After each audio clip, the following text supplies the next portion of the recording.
we get really good techs because they do get to work remote. So there's some real advantages. And in the US, this is the same true, is that a lot of people, well, yeah, I'd like it, but I want to be able to work remote. This is becoming the new norm. And the companies that can adapt to that well, I think are going to have a real advantage.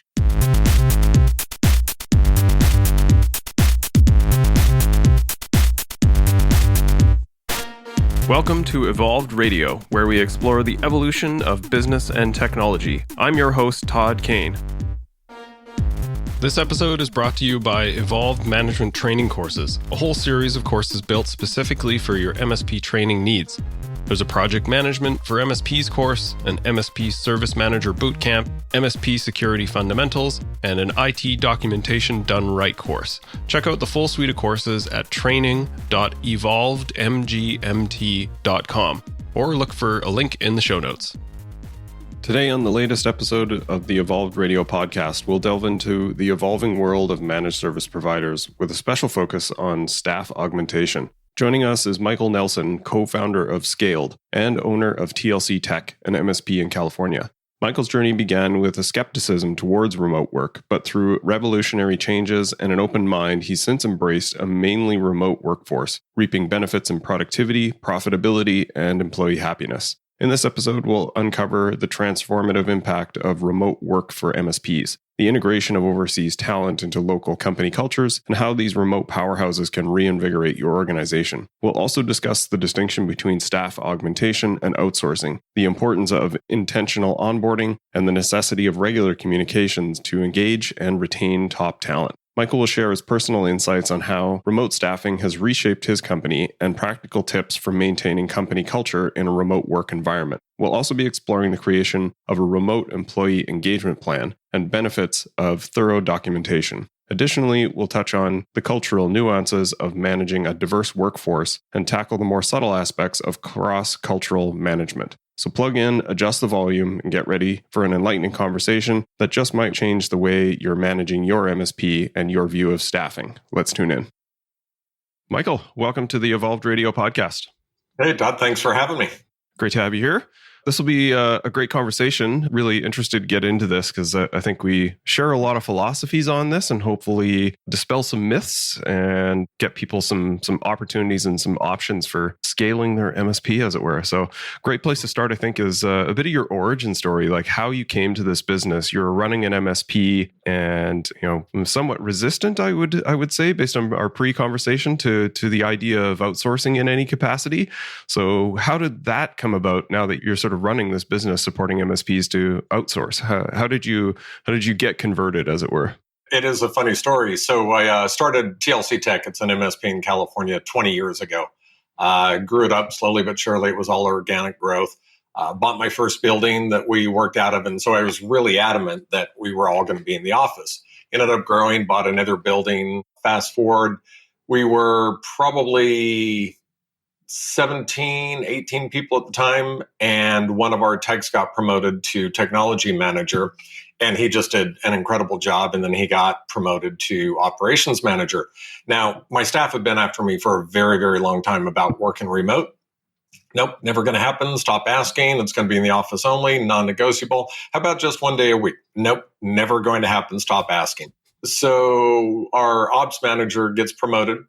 And within a couple of weeks, he comes to me and says, so I have hiring and firing abilities? Yes, you do. So do you have veto power? No, I do not. And it's just like, he's like, good, I'm going to fire somebody and I'm going to hire 2 people from South Africa. Okay, it's like, okay, he's going to have to learn the hard way. He's going to have to fail on his own. This is part of growing as a manager. These guys were phenomenal. Absolutely phenomenal. He hired a third one within a few months. They became the ticket crushers. They led the leaderboard every day on number of tickets happening, all of that. By the time COVID hit, we were really, really good at having remote employees. So we all, I'm in California. It was one of the first states to shut down. We all went home and I sold the office building we were in, rented a small little bit of it back. And that MSP is now a completely remote company. So I guess first off is like, it was pretty brave of you to sort of like, despite the pause and wait a minute, what are you asking for? Maybe I should have veto power. Like, I guess against better judgment, I would sort of credit you on your leadership capability and saying like, no, okay, I'm going to let them try this despite the fact that I don't think it works. So can you maybe just dig into that a little bit? Well, that's part of building up a leader. He's really strong and he has continued over the years to prove that he really makes good decisions. And that was his first big request. There's no way I'm going to come out of the gate and say, no, I'm going to veto you on this. This was something he had thought through, wanted to try. The worst that could have happened is it didn't work out. So yeah, it empowered him, but even better than that, it gave me extreme confidence in his decision-making abilities. You have to give people the chance to success and fail because they're going to learn from their failures too. Yeah. Lord knows. Come on, I owned an MSP. I've owned the MSP for 20 years. I've done my fair share of failures over the years. Yeah, failure can often be your best teacher is something I say for sure. Yeah. I guess the other piece like that I think is helpful here because we talked about this beforehand. I've recommended outsourcing for quite a while, and I feel like the tide is maybe turning, but I definitely feel there's still sort of this inherent resistance to this idea.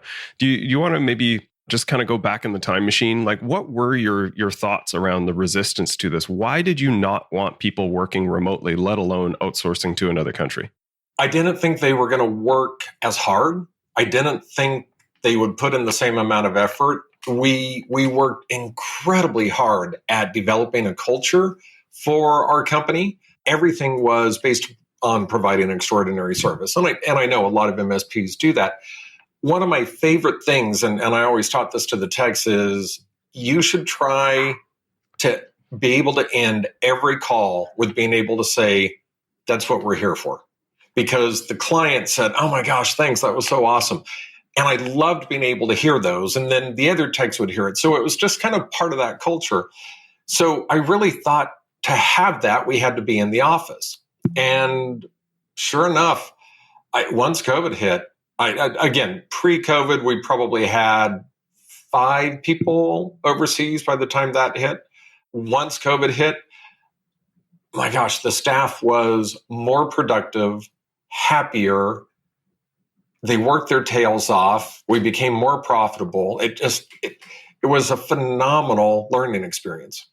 Yeah, that's excellent. I see very, very similar results, and it's interesting. Like a lot of the techs that I've seen being available and sort of offered up in some of these outsource scenarios are South Africa, and I think you guys have a fairly strong association with that, especially historically. Do you have a sense of sort of why that is? Like, why are the South Africans sort of popping up as particularly sort of prevalent in this outsourcing option? Several things. They're native English speaking. They kind of sound a little Australian in their accents. There's really good technical training schools. So a lot of people come up through education, learning technology. And finally, they just have this incredible work ethic. It's where it used to be in the US 20 years ago. It's just so these 3 things. And they're raised watching a lot of our same TV shows, a lot of our same movies. So there's a lot of cultural alignment that's already there. So between the work ethic, the native English speaking, and the cultural alignment, it's a no-brainer. Okay, excellent. Yeah. The accent is an interesting one. I always sort of suggest to people, like, if it sounds Australian, but not quite, but it isn't English, it's probably South African. Yeah, exactly. Yeah, that's great. Okay. Now we've hopefully converted people to the fact that outsourcing is a totally viable option. And I would say in a lot of cases can actually be a cure for a bit of the cultural malaise. I often suggest to people that having kind of bringing in one of these outsourced people, that there's no preconceived notions. There's often a higher work ethic because they know that they're remote. They know that they don't have sort of this proximity bias to sort of show off or to demonstrate their effectiveness, and this just purely they have to rely on raw output and just sort of work harder than everybody. I think that's sort of that a bit of that psychology of theirs.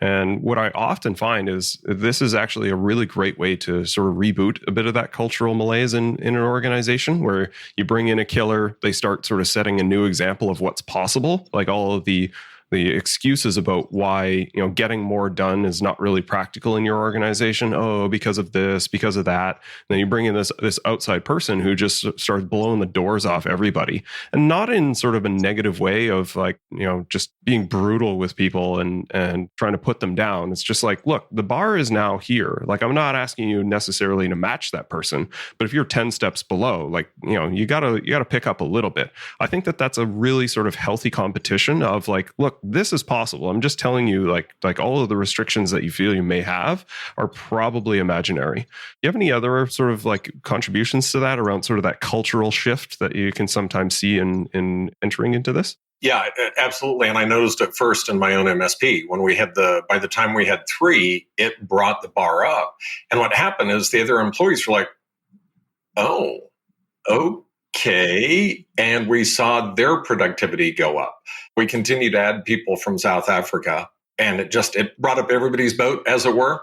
Anecdotally, what I'm hearing from our clients as well is they're seeing the same things. They bring these techs on, and they're absolute rock stars in the organization. And it makes the local people do the same thing. It's like, oh, okay, I guess I better step up here.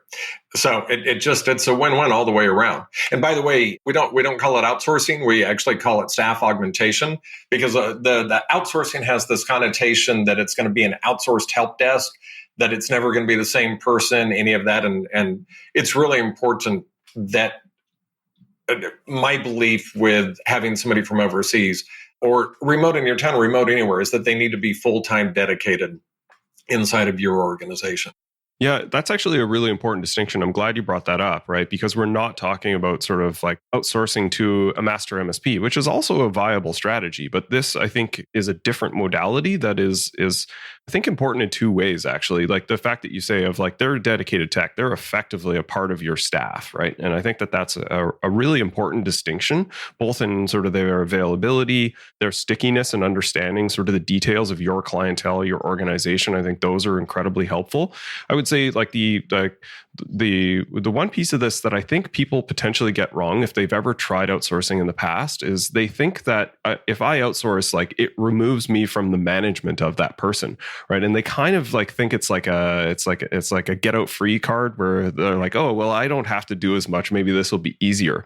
And it's such a damaging mentality, right? Like I really want to impress upon people that if you have staff augmentation, if you're having someone, especially remote, and especially like if they're someone that is being staff auged in this type of scenario, you have to treat them the same, if not better, from a engagement standpoint than you would with local staff, right? Because they are remote, and there's no difference in how you should be managing your local staff versus your remote staff or your staff augmented people, right? The modality doesn't make a difference, and you have to engage them in those same management practices. So I'm sure you would agree with that. Anything you would add there? Yeah, absolutely. You have to behave the same way, whether they're remote in your state or whether they're remote overseas. They have to quickly be brought into your culture. They have to be made to feel like they're truly a member of your team. We are the employer. We pay them. We take care of everything that way. But we also become a partner with our MSP clients in that we're going to check in with them. We're going to help them. We're going to coach them how to be successful. One of the things that we have to start with is we want a 30, 60, 90-day success plan out of every client so that we can work through that plan with them of how is it going to work? What do they need to do within the first 30, 60, 90 days to be successful in this engagement? Part of that's culture. We also help them understand how to draw into the culture. And we'll get into some tips and tricks after a little bit. But yeah, there should be no difference in the way you onboard, train, mentor, and support a local person or somebody that's brought in from overseas. Yeah, I think that's actually like one of the benefits of this type of practice is I find organizations like yours that are good at this and are thoughtful about onboarding and the cultural components that make this practical. It actually upskills the MSP because they go through this process and they can add to sort of their onboarding practices and their engagement frameworks, maybe. So I think that that's actually you're kind of cribbing off of the best practices that you guys have built, right? Yes, absolutely. And the other founder, Jason Knight, also owned MSP. So both of us come out of the MSP world. We know what needs to happen and what kind of a person is going to be successful in the MSP. So we have a pretty extensive vetting process that we go through. But the final piece is Jason or I interview the final candidate in the final interview. And the one question we answer is, would I place them in my own MSP? If I wouldn't bring them into my MSP, we're not going to put them on the bench. And we only do level 3, level 2, and level 3 and really high level 3 engineers. So we're not trying to look for every single position in an MSP or outside of the MSP industry. We work really hard at finding techs that are going to be good in MSPs. Yeah, it's a more important aspect, actually. Wanted to sort of touch on this about what are the best sort of modes of engagement for the staff augmentation? And you kind of noted it, like, should it be triage? Should it be kind of an outsourced knock? Is it an escalation resource? Like, you kind of noted this, but maybe expand on that, like the best roles that these types of folks are suited for, I guess. So, our level 2s come in, they're really strong. They're going to be the ticket slayers. They're going to be able to, all of them are extremely strong in Office 365. So they're going to be, that's kind of a sweet spot. The level 2s are just the good ticket slayers. Our level 3s, you can get in, that's where you start getting into escalation engineers. You can have that person be knocked. Then you can get into really high level 3s. They're going to be the ones that are going to be doing the system build, design, speccing, planning, project type things. Yeah, it's you talked about knock, and that's a great position. Actually, in my MSP, we have somebody that starts at 3 a.m. Pacific time. They do the backups, the patching, the reboots, the firewall, the server patching that needs to be done. Then they take the after hours emergency calls from 5 a.m. to 8 a.m. And then they're available for a little bit for that morning ticket rush. The only caveat there is if you're going to start somebody, if you're going to put somebody into an earlier shift, make sure that they work your daylight hour shift and get really well steeped in your process and your culture, and then start slowly moving them back into an earlier shift. Yeah, this is one of those huge unlocks that I find for, I would say the outsourced knock is probably something that MSPs are leveraging more so than maybe some of the staff augmentation. But just the ability, anytime I run into an MSP where their day staff are trying to manage escalations and after hours emergencies, just like, you guys, you don't need to do this, like, especially if it's done in this sort of this old fashioned way of like, it's on a group distribution list and like everyone kind of has to consciously be afraid of like an email in this inbox, and the owner gets really frustrated when no one jumps on it immediately. It's like, there is a better mousetrap. Like, have someone kind of run different operating hours to do these things, right? That was, it was similar to projects in my MSP. Is until we truly had a separate segregated project department, it did not work the way that it should have, because the urgent always overtakes the important. And the same thing with knock is you've got, okay, this isn't crashing, but this could be a problem in the next 10 to 12 hours. So, but another emergency comes in. When you've got that dedicated knock, it gives you the ability to start doing things the right way. Yeah, you hit the nail on the head there. All right, so some general kind of pros and cons. Like, we've talked a few of the pros. If there are a few, like, absolutely, we can layer on to that. Yeah, any pros or cons that you see in sort of this staff engagement model? So pros, you're going to get a lower price point. You're going to get the really hardworking individual, good skills. The other, we talked about everybody's behavior kind of coming up. The cons, we really haven't seen any. In my own business, in my own MSP, I was not into doing this, and turns out it was just pure upside. However, you have to be very, very intentional in how you bring on a remote employee. That's probably, if anything, the thing that you need to think about most is how you're going to onboard them, how you're going to integrate them, and how you're going to make sure that you really pull them into your culture. Yeah, I would agree. As you were saying, there's no cons. I was like, well, okay, I can think of one, and that was exactly it. And it goes the same where for anyone, like even if you're not using staff augs, like even some of you will have MSPs will have remote employees, and I think the intentionality about how you engage those people becomes really, really necessary. I am one of those people. I run a management consulting organization, and the thing I hate most about any managers that I sort of bump into is no news is good news type management. It's like, well, if something needs to be done, then I'll talk to them, but there's just no intentionality about it. And everyone's just sort of drifting away, doing whatever they want and not being as productive as they could be. Their engagement is low. So those risks are always there for any type of remote employee. And I think it's really, really important that you think about that management framework and start to implement that across the board. As I said, like this is one of the advantages of leveraging these types of services that you guys are offering, is that it sort of forces your hand to have to do these things and gives you a bit of guidance to actually implement them as well. The other thing, so in Scaled, the other thing we do is we have employee success managers. They meet with, they do regular check-ins, but one of the other things they do is they do a 90-day review every 90 days with the staff, that they actually reach out to the client, ask 7 questions to make sure how things are going. So we know what kind of interactions. We're doing regular check-ins with our team members that are placed. And if they're not getting feedback and they're not getting that interaction, we'll actually reach out to the client and offer some advice on how to make that engagement go better. Because listen, when you work 100% remote, that can be a little lonely. You want to make sure that you're engaging them and keeping them feeling like an important part of the team. That gets paid back in spades when you invest that kind of time. We talk about when you onboard them, show, shadow, and support. Show them how to do it. Give them your best techs. Often MSPs, it's funny, will give the person who's got the most time available to do training. What you really want to do is to give the best person. I've still got a guy in my MSP, the first employee, he's been there 18 years. He lives our culture. That would be the one that I want training on culture. You got somebody that's your best ticketing person, how they document, how they do this, how they approach things. Have that be the person that shows them on how to do ticketing. The other thing, just as a side note on showing, is a lot of MSPs will say, well, I don't think I'm quite ready. I don't have the documentation I need. Great. Use this person to help you with the documentation. I'm a former school teacher.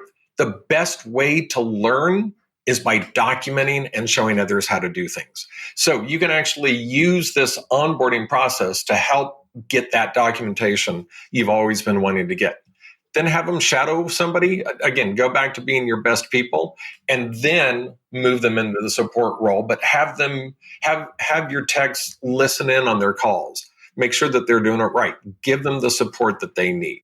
So that's another important, interesting distinction, I would say, between a staff augmentation and sort of a master MSP outsource situation, right? Because a master MSP, where it is just a pool of people that are taking those calls, if you don't have good documentation, you have a very expensive call answer service, and they're escalating everything, right? So it's an important prerequisite to that type of model. And you're right, like the having staff augmentation, they're just a staff members, and they have sort of a good skill set, that dedicated time, and they can kind of start to dig into those sorts of things. And it leads, your suggestion of having them go through the documentation reminds me of sort of my approach to documentation back in the day. Anytime there was a new person onboarded, I would have them go through the procedures that we had and tell them, like, you have fresh eyes. Anything that doesn't work or doesn't make any sense, like, document it, right? And it's amazing how many things people spot. They're like, it says to do this, but that's not an active share. Like, none of this exists. Yep. I can't go any further. You're like, well, no one's been using this documentation, obviously, if it doesn't work, right? So that's a huge unlock to be able to have that capacity as well. And interesting, you just made me think of something. The other thing when you've got overseas techs is remember that there are going to be some cultural differences. You say, just, if you don't think it's working or you don't think it's good, just tell me about it. That is not necessarily culturally ingrained in other cultures like it is in the United States. We had a saying in my MSP, if they haven't heard it 7 times, they haven't heard it. That is something you really want to reinforce with your remote techs is, I want you to come to me. I want you to speak up. If you see a problem, I want to hear about it, and then reward them. And hey, thanks. I'm really glad you brought that to my attention.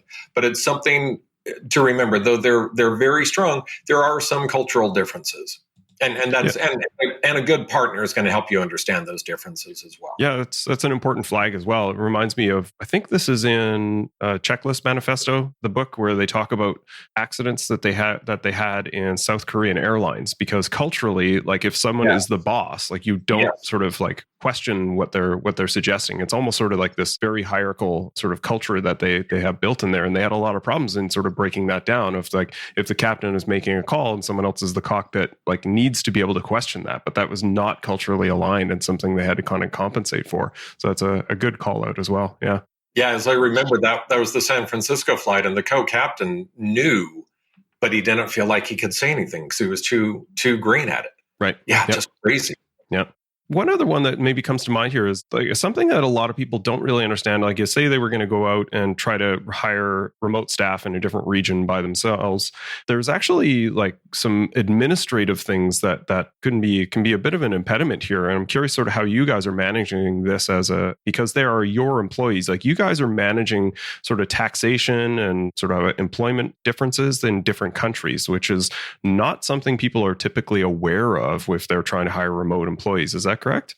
Yeah, so it's the same issue that people face in the United States. If you hire somebody as a 1099 contractor, tell them when they're going to work, how they're going to work, and direct their day, they're an employee. And you're going to get legally nailed for doing that wrong. And you're going to have a lot of taxes to pay. Same rules apply overseas. You are going to have a misalignment with your legal compliance if you are hiring somebody full-time overseas and directing how they work. So we actually are the employer. We pay them in local money. We follow all the South African laws.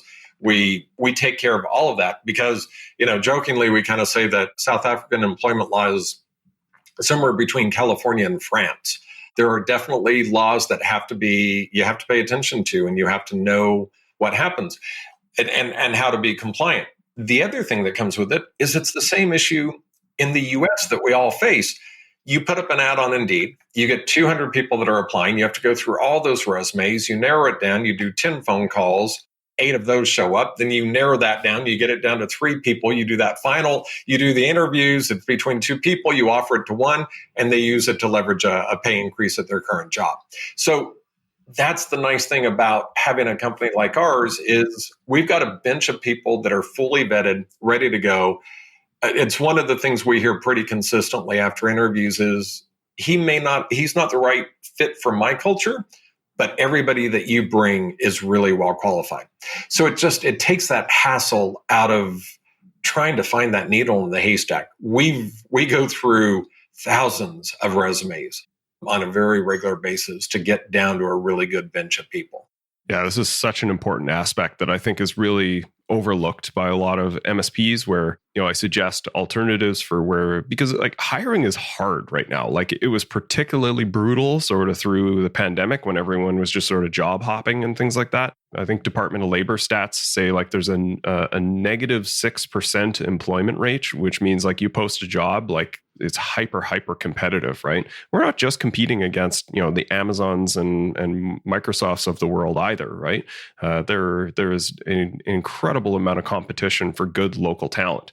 But that said, I think people sort of fake themselves out in sort of how to manage this process. Like I'll often suggest like staff augmentation services like Scaled, or using a good recruiter. And finding a good recruiter is hard. Let's be realistic, right? There's a lot of them. I sort of affectionately call them resume dispensers. It's like they're just like spitting out stuff that's totally unqualified.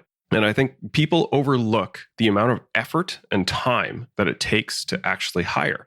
And when they look at these alternative services, they're like, well, I don't know, it's expensive. I could do this myself. And it's like, really? Like, is it expensive? How much are you paying for your time? And that's not something, the soft costs or something that people don't tend to think of, right? And I think like the fact that you guys are filtering so much of this and just presenting viable options that are well vetted and are ready to roll, it's such a time saver, and ultimately it is a money saver for sure. Yep. And it's funny, we're, anytime we get a new client, they're always so amazed at how easy it is to get somebody.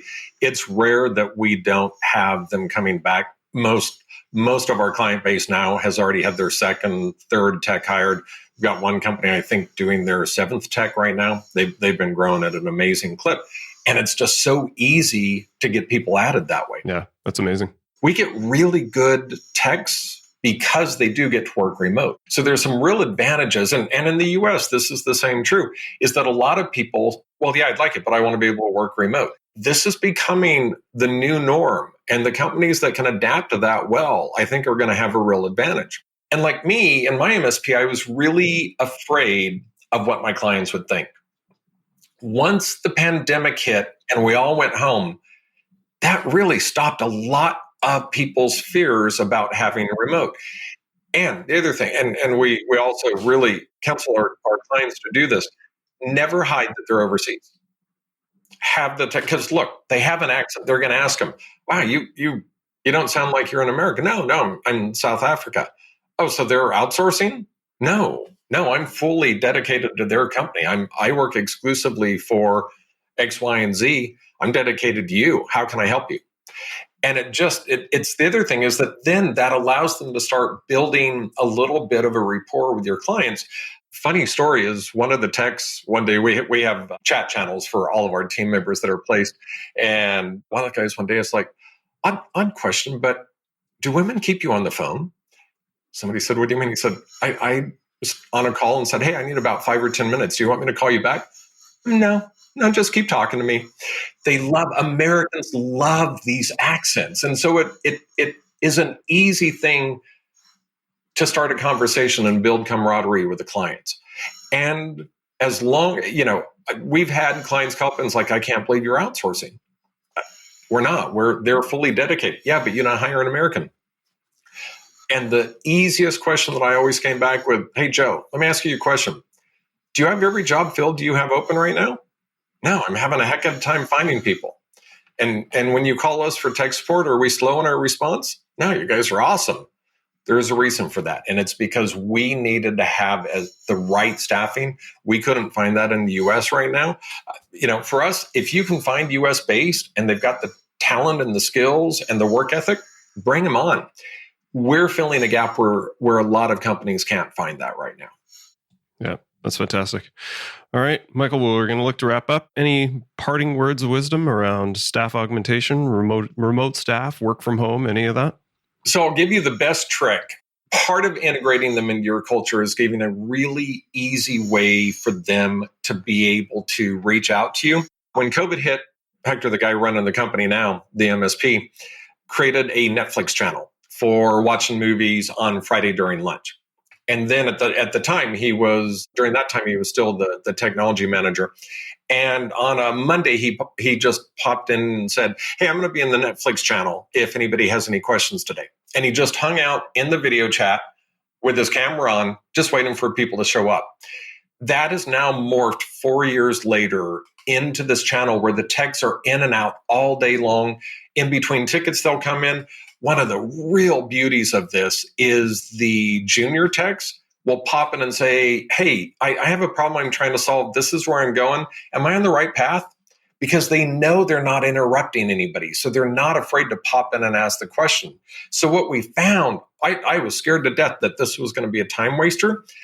It reinforced the culture, but it lowered the amount of time that we were actually spending on tickets because there was an easy place to go. And if you're going to do remote people, this is one of the best ways to pull them into your culture. And final thing, cameras always on. It is hard being remote, having that camera on. Don't make a phone call, make a video call. Always do that face-to-face video whenever you can.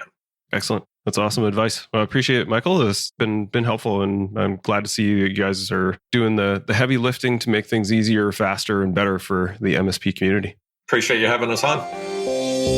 Part of the MSP Radio Network.